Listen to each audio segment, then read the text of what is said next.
You fed up with our polarized and divisive political culture? Are you worried about the impact of today's decisions on future generations? Well, you're in the right place. The goal of this podcast is to accelerate the evolution of our democratic systems and political culture so that together we can co-create a future that works for everyone. Welcome to the Omni-Win Project Podcast.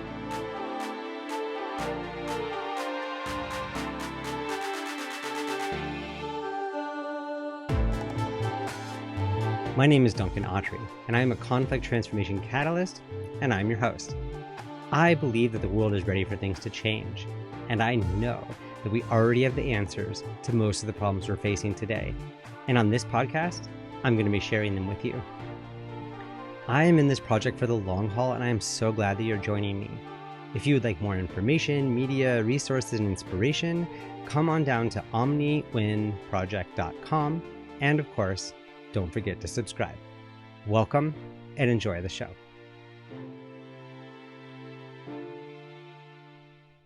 Welcome. The guest on today's show is Ken Cloke.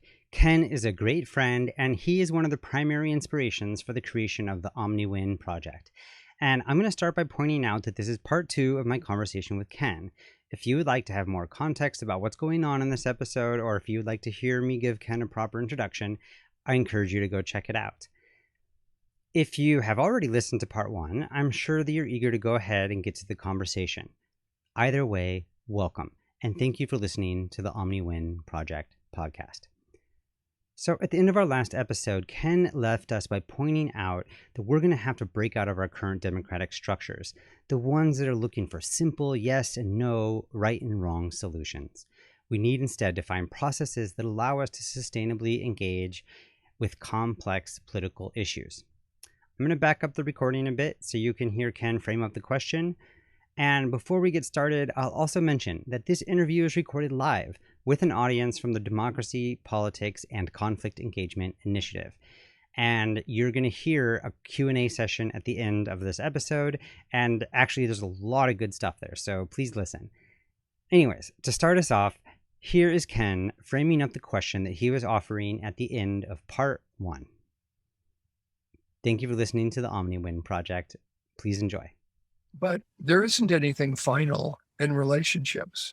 They're ongoing.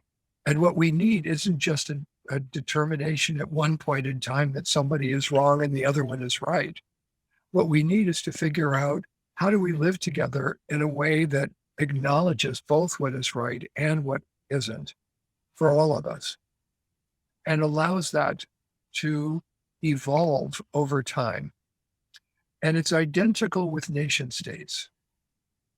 So the kinds of choices that we have are presented to us as voting in favor of this legislation or voting against it, voting in favor of this candidate or voting against that candidate. But what we need is an opportunity to talk about the issues with one another, brainstorm solutions, have those be considered by other groups of people, look for sources of synergy, try stuff out, use pilot programs, projects, etc., and see that the problems that we are facing are not susceptible to a single intervention that all of a sudden finally decides, here's what it is. It's a little bit like the climate change process. Climate change is a moving target, just as every relationship is, just as every major, significant, ongoing problem is, just as every chronic source of conflict is. And what we have to do then is we have to figure out, how do we keep the conversation going? How do we deepen people's understanding of what is going on, improve or increase their skills, expand their capacity to make a difference, connect them with one another. So here's an example from science, really from mathematics, that has been demonstrated in experiments in many situations. If I were to hold up a jar, let's say I hold up this uh, uh, teacup. And let's say I were to fill it with jelly beans. And I were to ask, how many jelly beans are there in that cup? What is the closest to correct answer on average? And the answer is, it is the average of all of our ideas of how many jelly beans are in there. And that has been demonstrated repeatedly. Why? Because some people will go high, other people will go low. And somehow, by averaging them, we come up with a better answer. So there's something in the animal kingdom that's called swarm intelligence, which is how various species learn and understand and evolve, and how they know how to tackle problems in their environment. And we have, I think, among us as human beings, not only a facility with swarm intelligence, we have honed over millennia, really, as long as we have been a species, we have honed our capacity to collaborate. So part of what distinguishes us from other species is our ability to collaborate at a level that is informed by science and mathematics, by what is real in the world, by our capacity to investigate and discover what is happening, and our ability to search for solutions that are not narrow and limited. Now, there are some problems that can only be solved with a single correct answer. But there are other ones, even mathematical ones, where we think there's a single correct answer. Like if I ask the question, what is the square root of 16? You will say 4. But another correct answer is -4. So anytime there is a square, that is, you have something that has 2 as an exponent, there are going to be 2 possible correct answers. And if there's a 3, there are 3 possible correct answers. Quartic equations, 4 correct answers. Quasic, 5. So how many of the problems we face are like that? Many of them.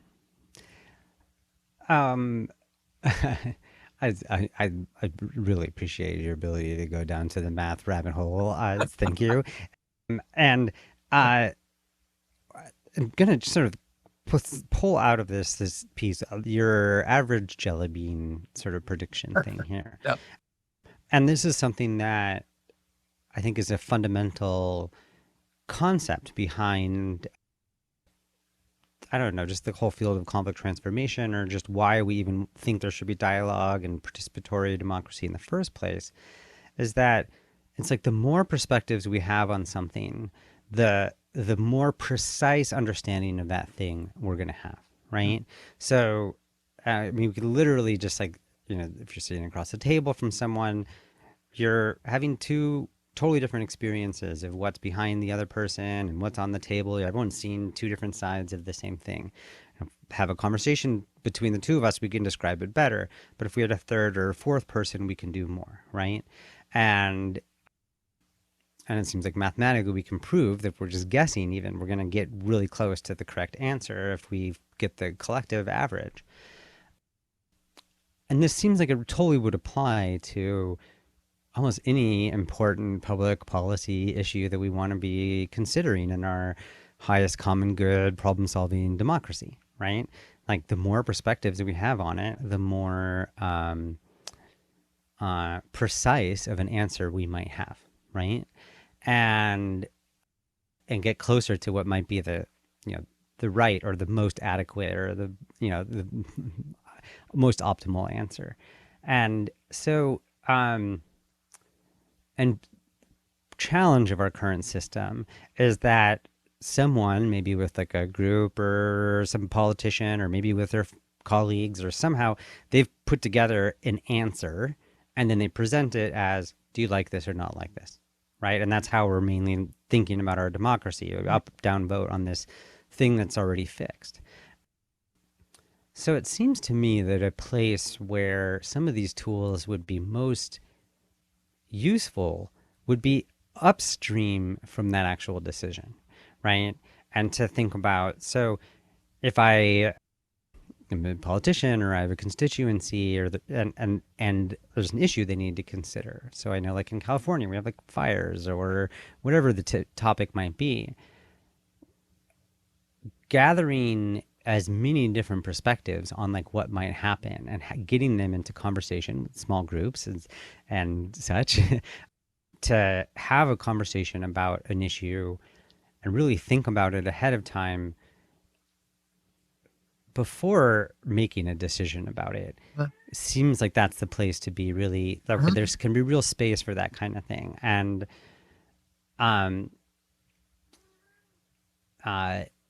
and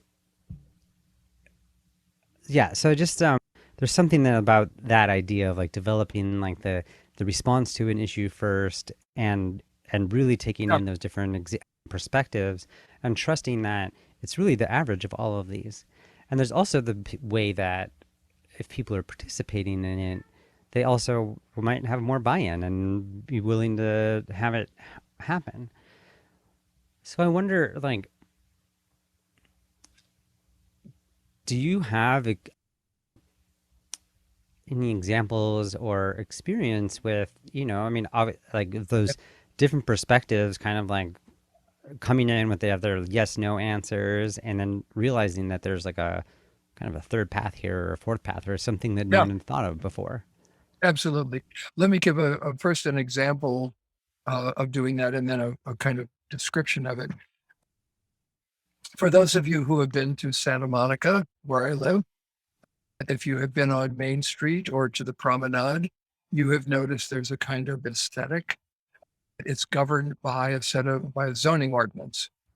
The zoning ordinance was created as a part of a collaborative conflict resolution process by myself and Joan Goldsmith, who over a period of about 6 to 8 months worked with homeowners, renters, business owners, government officials, police, a whole bunch of different constituencies in a consensus building process.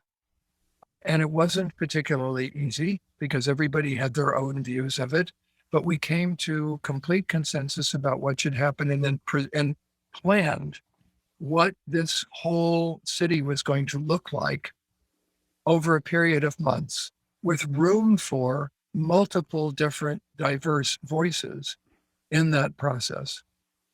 So here, I think we need to shift our way of thinking.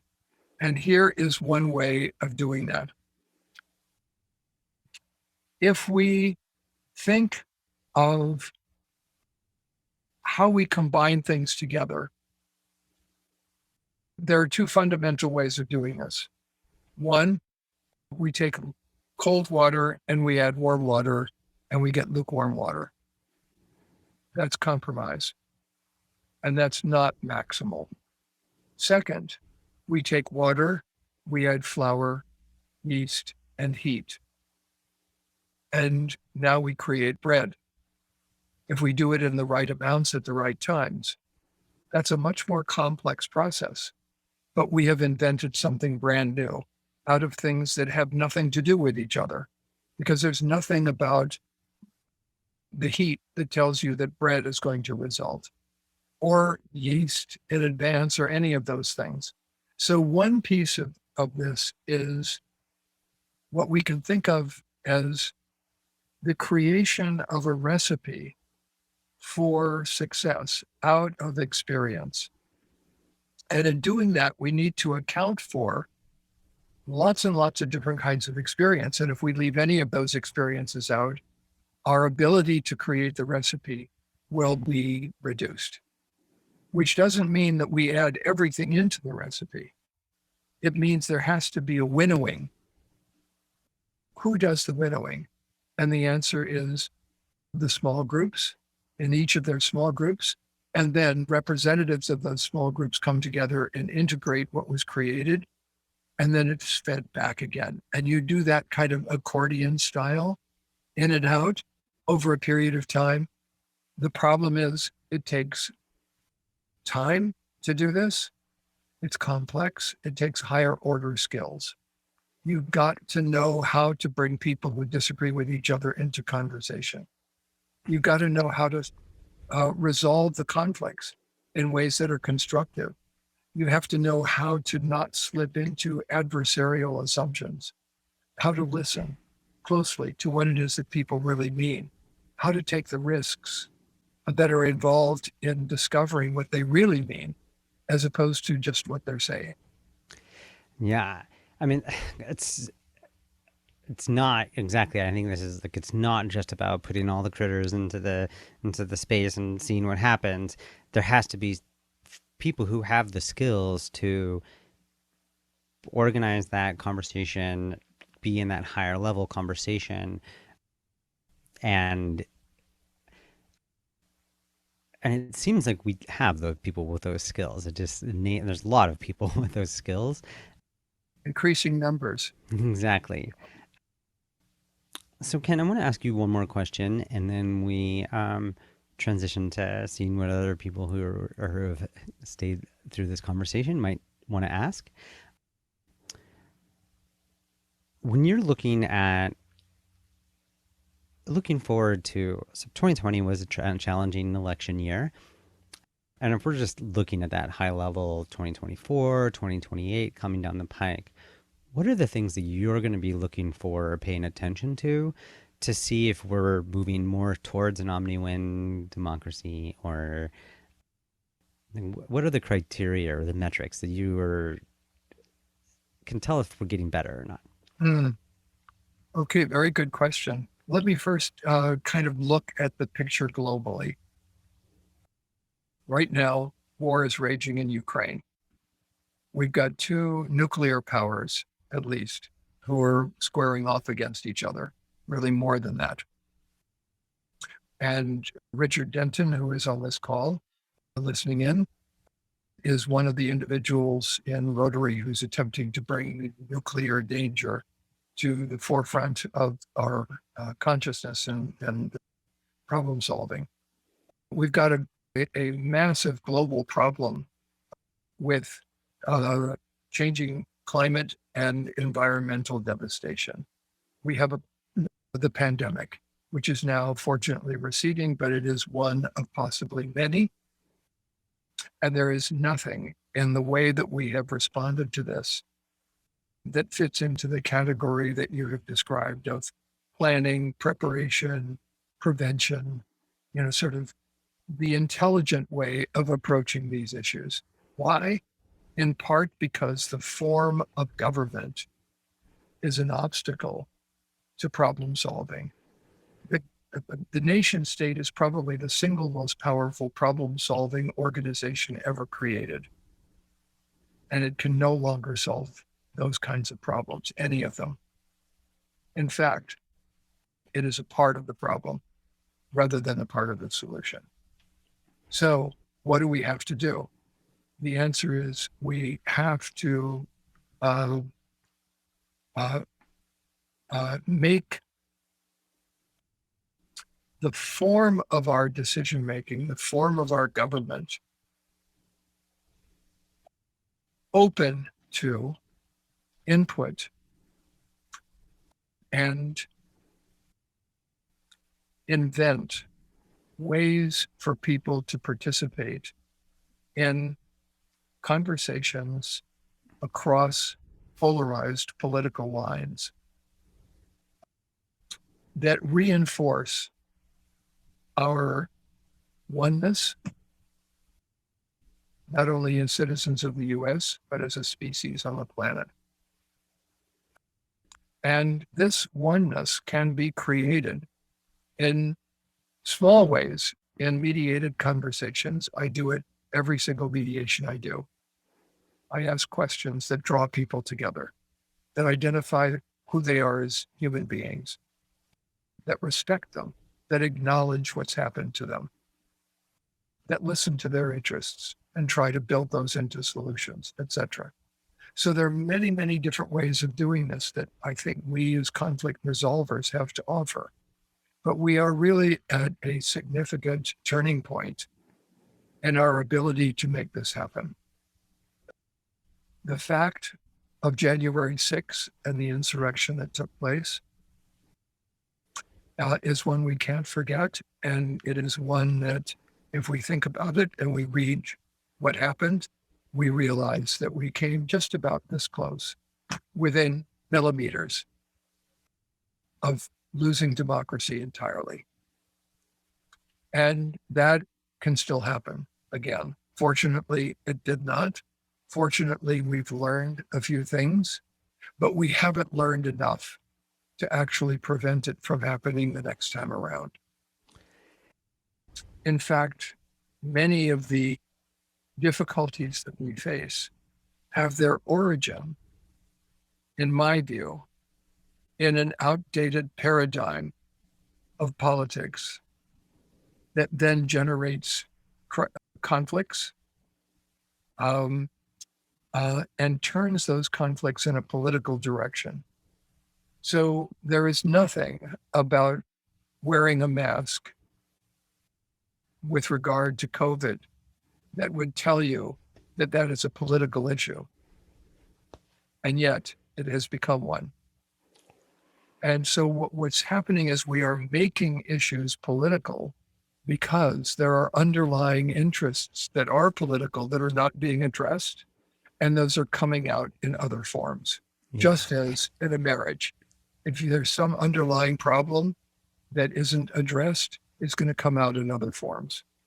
So we have to have ways of acknowledging and addressing those and drawing people into conversations about that really are about how we interact with one another and what kind of democracy we want to have and how there's room for everybody to participate in that. How to do that is not an easy question. It's not. It's not an easy question or easy one to answer.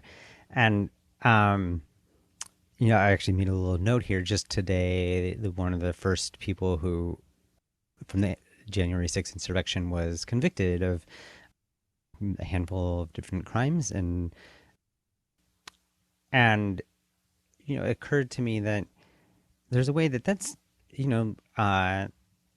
justice. It's a rights-based system doing its work, and it's not, however, really quite enough. We're not necessarily addressing the deeper issue here, both the threat and the threat to democracy that has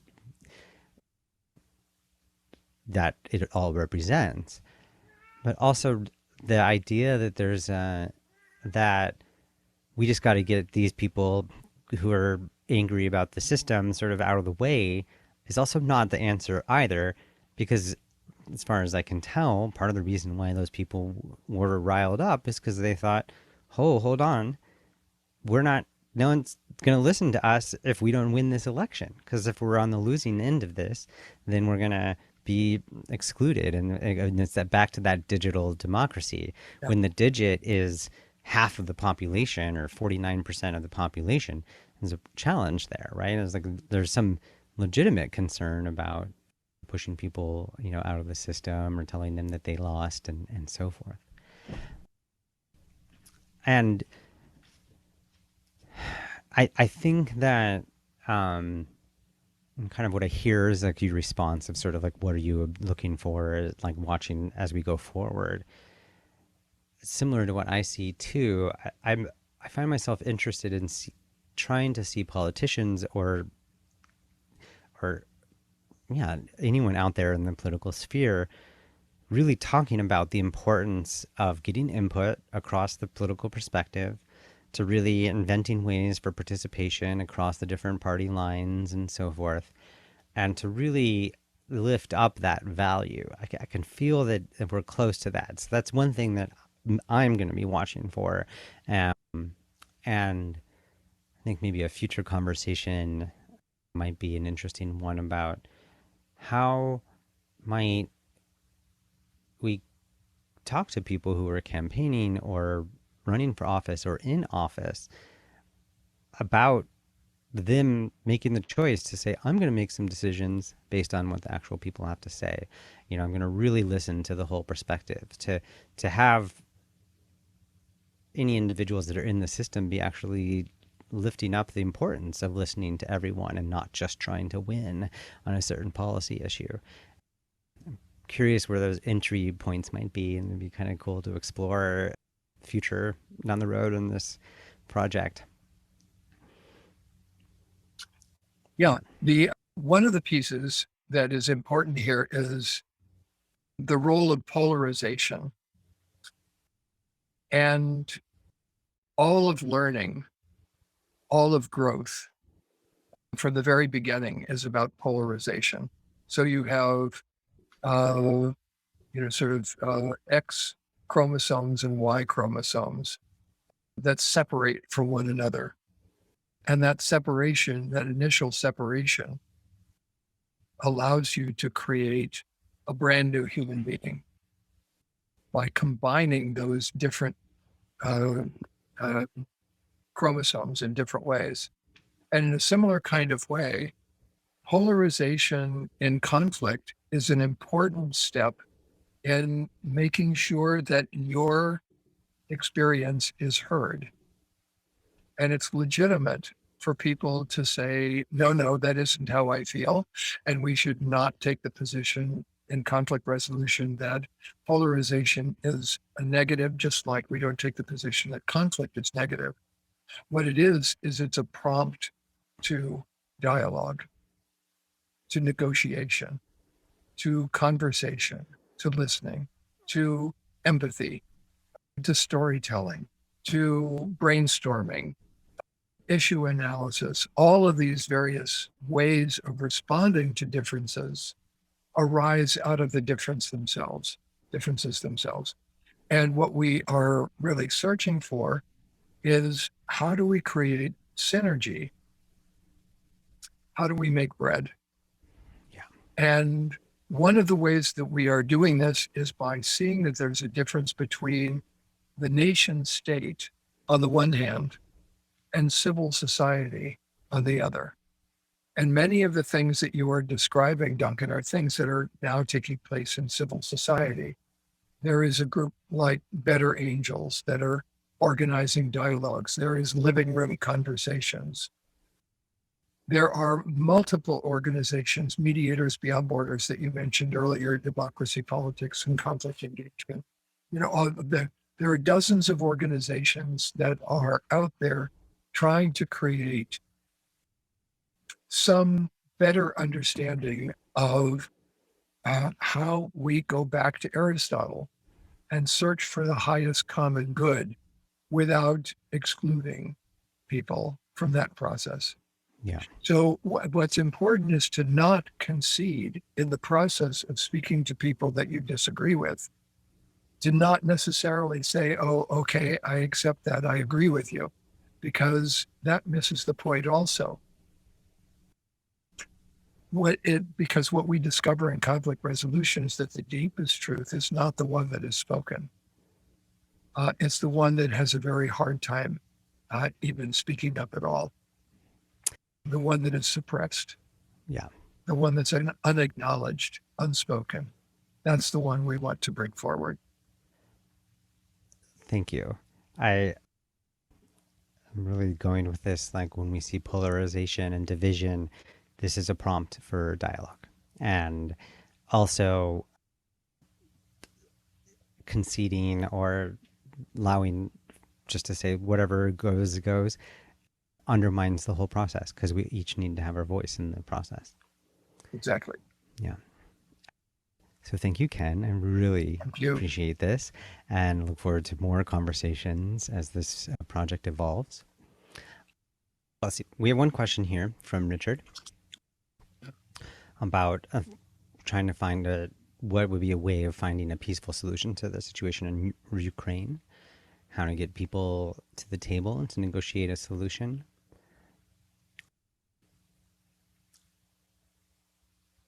And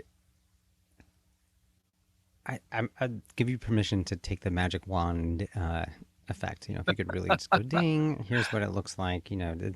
What could it look like? Yeah. I'm reminded, thank you for your question, Richard. Really excellent question and very timely and important. I'd like to kind of circle around the answer for me, because I think there are many answers, and I'm not sure that I have the one that is probably going to be the most successful. But here's what came to mind. There was a wonderful statement from Desmond Tutu, who died recently. He said, of course, if people are drowning in the river, you want to swim out and try to save them. But sooner or later, you want to go upstream and find out why they're falling in. And I think the important thing here to see is that this conflict has been taking place for decades, and certainly longer than a century. It dates back to World War I and before, and the Russian Revolution and their whole series. We don't need to go into the history of it, but I think you can read up a lot about the history. But there have been multiple opportunities for conversation and problem solving and negotiation and realignment. And unfortunately, all of those have failed. Here's the difficulty. I think that the Ukraine situation is what we have on occasion referred to in other situations as a proxy war. That is a war that is fought in some other country, but there's really more people who are involved in it than just the principal parties. There's a fundamental realignment on a global scale that is taking place, and also an awareness of the costs that are looming in terms of climate change, the kind of insecurities that have been created as a result of a whole series of different historical shifts that I feel are taking place. And so what we are going to need is not just to stop the fighting, we're going to take a look at how we create a global, a world order. And we can see this also with the pandemic. I would say that if we were to rank how well we did in responding to it as a species and to think about how many people died, I think we did very poorly. We could have done much, much better. But in order to do better, we require a huge realignment of all of the assumptions that and relationships that we have built as an international community over centuries. So now the question is, how do we actually bring them together? I think on some level, as strange as it sounds, Naftali Bennett of Israel has one of the best opportunities to actually make this happen, because the presence of Israel and Russia simultaneously in a military capacity in Syria has led to the development of a relationship between those two powers that is non-threatening to Russia. And it is also Israel, and Zelensky is Jewish. So there, I think, may be something that could come out of these conversations. The difficulty is, I think, in part, one also of scaling back the fundamental ideas that are fueling the expansion of NATO and the perception of hostility on the part of Russia and China, the question of the role of the US and of Europe in the world order. All of these are actively in motion as we're speaking. And we may solve the problem in Ukraine, but not solve any of these other issues. So I think that right now there is a negotiation that is taking place primarily because the costs to both sides are enormous.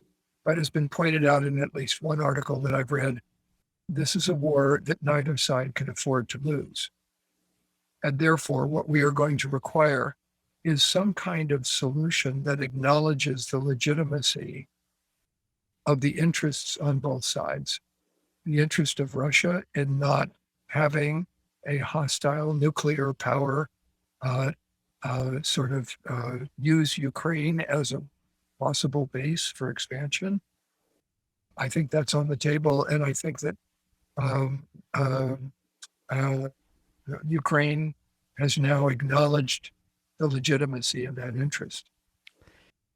But Russia is also demanding that Ukraine not join the European Union, that it surrender the Donbass and the Eastern republics. And these are issues that are going to be difficult to resolve because they will end in a divided Ukraine. Although Ukraine has been divided now for over 8 years. And I think these are issues that are going to have to be addressed. There was a Ken? Yes. Yeah. Just because there's other Sure. question here, and Let's go to that. yeah, well, and I mean, it's part of what I hear, though. I mean, one is just this importance of just paying attention to going upstream, and that story that's told but from Desmond Tutu that actually I'm still trying to find the origin of that story, of like the idea of like going upstream is important. So part of the thing is how do we avoid these things from happening in the future, right? That's one. Another one is, I really appreciate you pointing out that like what is the underlying assumption with NATO and like trying to protect from a Russian enemy and this entire unity around that. And there's a great question here that I think is an interesting follow-up from that, and also maybe follow up to a question I was going to ask about our Zoom bomb experience. But so how do we bring those that enjoy causing harm to show that they have power, and show that they have the power to do so? How can we get them to be willing to see the other side's perspective? And then when there's opposing parties, is it okay to think that they're maybe stuck in their assumption or in their positions because they're afraid to be wrong or afraid to be vulnerable? So, whether we're, starting with the assumption that Russia and Putin are up to no good, or we see people coming into our call being like, I want to have my attention, I want to have attention and show that I have the ability to do that. Like, how do we bring those people into the conversation? And I say, like, I might try to answer this question by saying, like, well, these people probably need some care and some love, right? They're probably really hurt and traumatized and having a hard time. And for sure, that's true for many people. But that's also long, slow work, and it's not for everyone. So I'm curious any thoughts that you have about how we actually bring people into the conversation that are really wanting to mess things up. Many years ago, I was invited to do some work on conflict resolution in Cuba. And I went several times, and on one of those occasions had a meeting with Fidel Castro. And he said, people in the United States, you should build a statue to me, and you should call it The Last Enemy, because you need to have an enemy. Because so much of your political system in the U.S. revolves around having an enemy, an external enemy, internal enemies. You've got to have an enemy. And that conversation stuck with me because we create enemies in every conflict by both action and inaction. So if we go to Lisavet's question, which is a really excellent question, and we ask the question, why is it that there are people who enjoy causing harm to others? Where exactly does this come from? one of the answers, and it's not a complete answer, but one of the answers is the desire to communicate what it feels like to have had harm done to you. And if that's the case, then we have to ask that question. We have to inquire into when is the first time. When someone yells at someone, you can ask the question, why did you yell? Have you ever been yelled at? What did it feel like? When was the first time you were yelled at? How did that impact you? What have you done to try to prevent other people from yelling at you? Has that worked? Right? All of those questions. What we discover is that by asking those kinds of questions, we help people get beneath the surface of the defense that they have created to protect a traumatized self. This is somebody who has a wound, a trauma of some kind. And one of the things that Mediators Beyond Borders has been working on is the development of something we call trauma-informed mediation. So part of what we want to do is to show that you can get what you want without exercising power over and against others. It is possible for that to happen. Tell me what you want, and let's see if we can do it. Let's see if we can break it down. And you mentioned before about breaking large issues down into small ones. That's important, but that's a reductionist project. And there is also a holistic project, which is helping people see the big picture, not breaking it down, but actually taking it and making it larger. So that's about being willing to see the other side's perspective. But the reason people can't hear each other's perspective, and as I discover as a mediator, is because nobody's listened to theirs. And they're just not able to listen to anybody else because they feel so unlistened to. They haven't got the space to be able to listen to anyone else. My friend distilled that so well, as she said, like conflict seems to be what happens when someone wants to be heard so much that they stop listening to the other person. Yeah. And that dynamic is really powerful. And it's interesting. And, I observe that when I see violence or people really taking control of something or really trying to do something, they're trying to say something, and they've tried other ways of communicating it and it didn't work, or they don't think that those other ways of speaking up about whatever the issue is or get that attention that they need. And so just since we talked about January 6th, and like it's interesting to think about what would it be like to have responded to some of that and say, okay, so wow, it sounds like you're really worried that you're not being represented right now. Tell us about what you're worried about, right? Like, and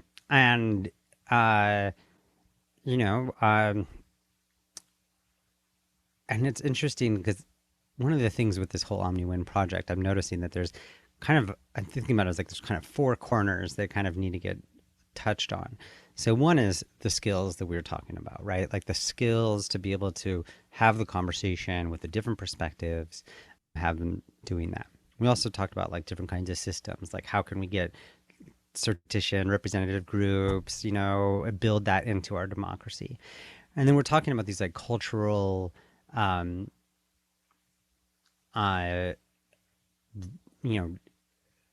level cultural, approaches. And then, but there's something about the personal individual growth that's important in all of this. And there's something about having the capacity to say, oh, wow, that person's having a hard time. Let me move into that. Let me listen to them, and to actually notice that it's time to listen as opposed to try to make your point. And that takes a lot of personal fortitude and but also commitment, I suppose, to that way of thinking.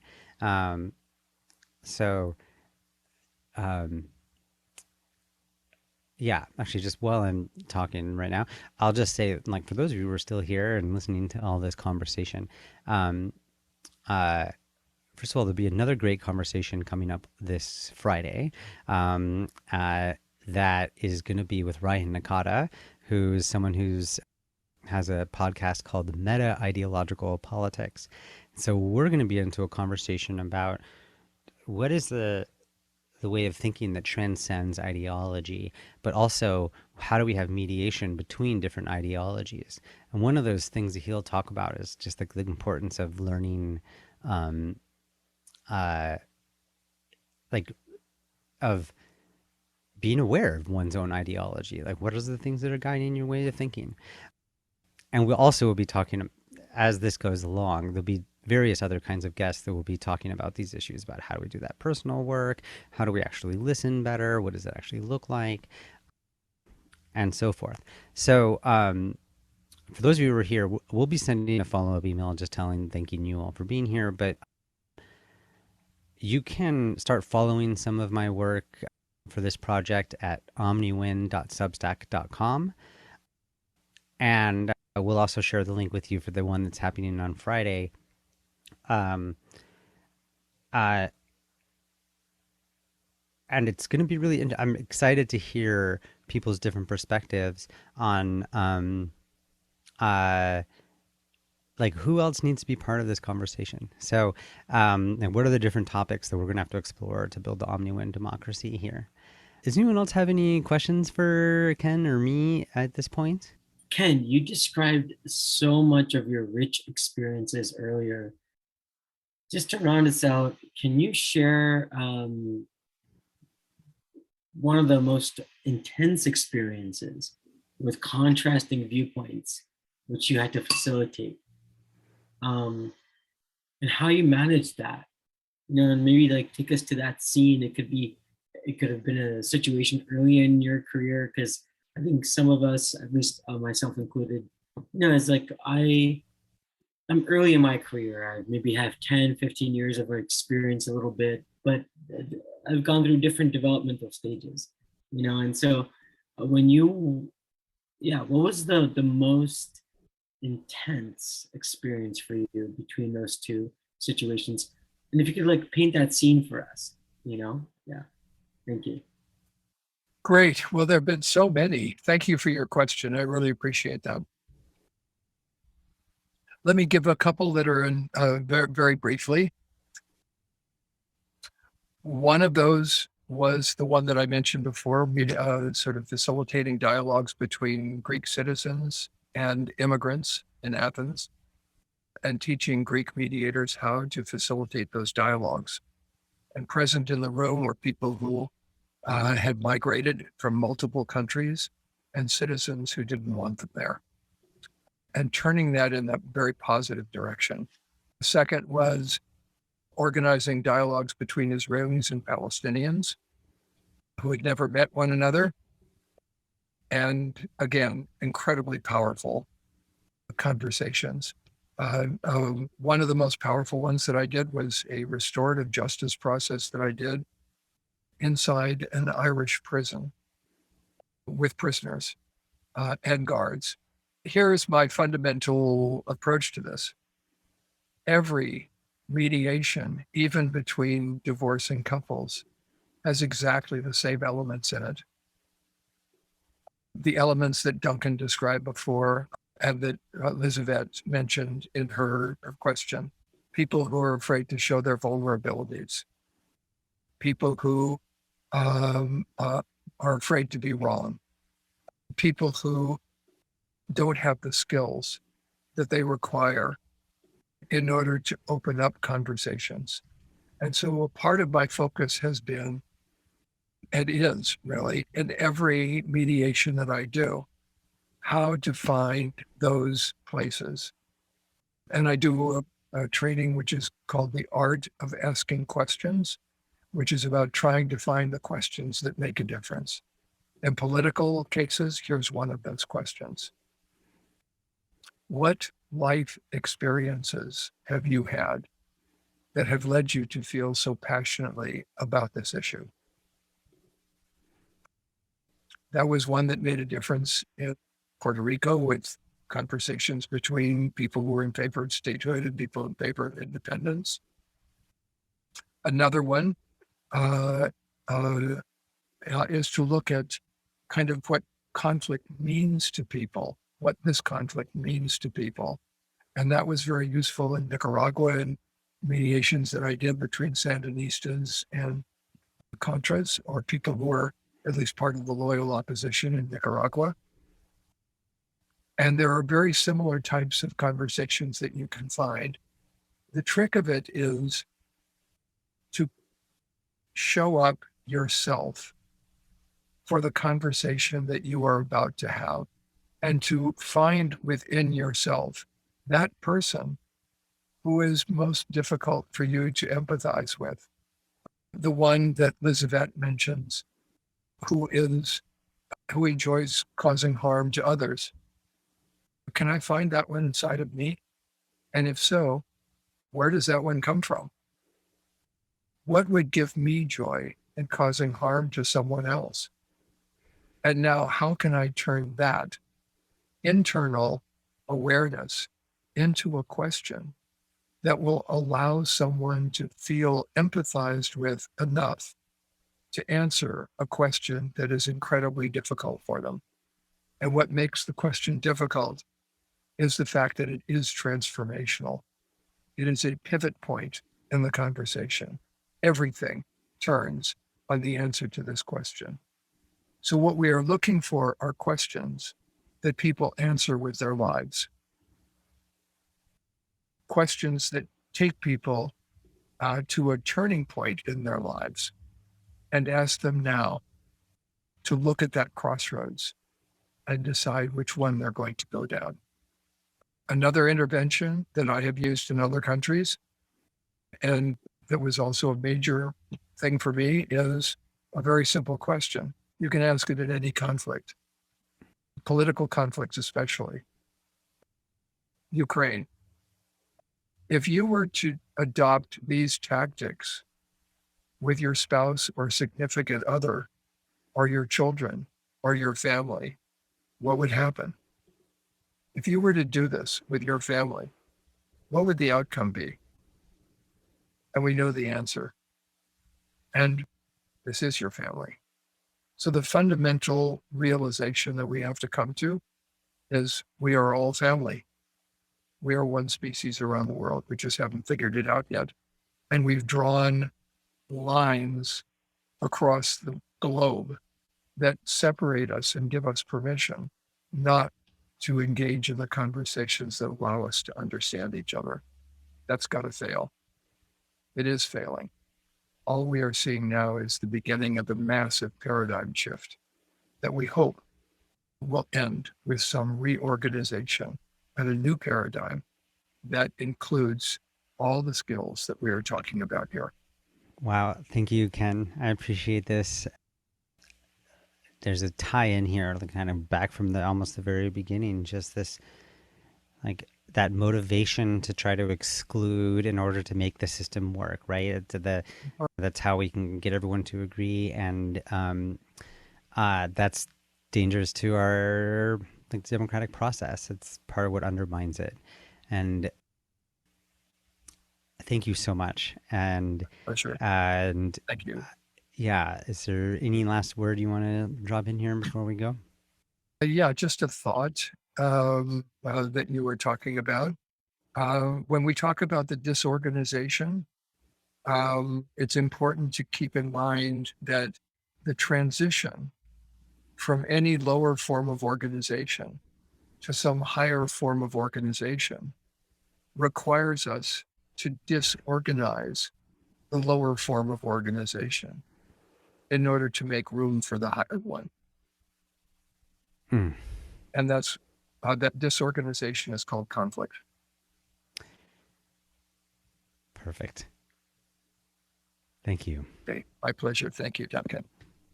Thank you so much for listening to the Omni-Win Project Podcast. Today's episode was with Kenneth Cloke, and I am so grateful to Ken for being the inspiration for this project and for reminding me and all of us about the inherent dance that we are always going to be having between conflict and collaboration when we are in a democracy with a diverse population.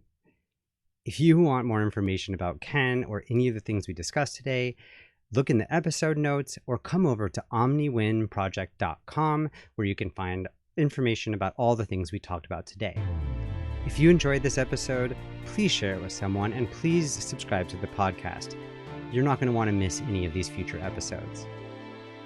And now, as you go into the rest of your day and you start co-creating our future, and I invite you to remember that we all have a role to play in the whole. Thank you for listening to the Omni-Win Project Podcast. Have a great day.